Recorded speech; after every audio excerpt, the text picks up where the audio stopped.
All right, well, thank you. Can I just get an opening statement about how you feel about tonight's game? Yeah, I feel like we came out really slow, and that's really what did it for us in the first quarter. We wasn't like executing our offense, and then we was letting their press speed us up when we just needed to slow down and calm down. So I think the first quarter really did it for us. But we tried to fight back, but when we dig ourselves in a big hole like that, it's hard to come out of. Yeah, I agree. We just came out really frantic. They're a good on-ball pressure team or just defensive team in general. We just were not really kind of ready for the pressure that we were introduced to when we started the game. Like you said, y'all came out slow, but you did pick it up in the second and third quarters and stayed pretty even with them. Can you talk about what happened in those second and third quarters that changed?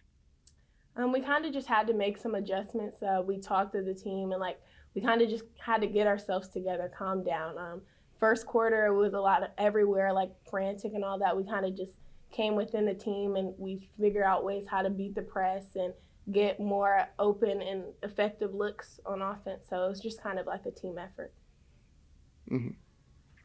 One final question, just in sports in general, I'm sure y'all are aware of what Caitlin Clark is doing. How does that affect you as women's basketball players to see what she's doing? I mean, it's pretty inspiring. She's getting the name out for women's college sports. A lot of people are tuned in now, and that only helps us and grows us, get us more fans. We had a good crowd here today. It's really just creating an exciting brand of basketball. Yeah, and I'd agree with that. Caitlin Clark is definitely putting a name out there for women's basketball, and not just her, but like the contest with Sabrina and Stefan. That was the first time ever, and so that's really putting a good name for us women. Yeah. And then just for both of y'all, you had some time this weekend.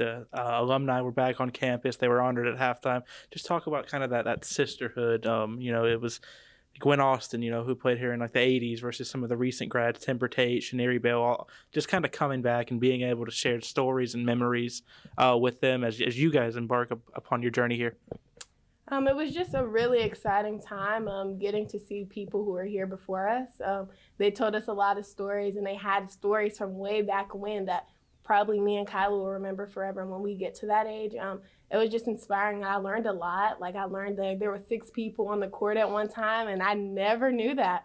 So it was just really exciting being able to interact with the alumni, not only just the sports, but just the students that came back for homecoming. Yeah, I agree. We had a really big crowd yesterday. Like in our practice, alumni came and they was able to sit and watch practice. And after, I was over there talking, mingling, and they was just giving me a lot of pointers and telling me what to work on and stuff, and then telling me about their past and how it was here and how college has really changed and how women's sports is different now. Thank you, ladies. Thank you. Thanks.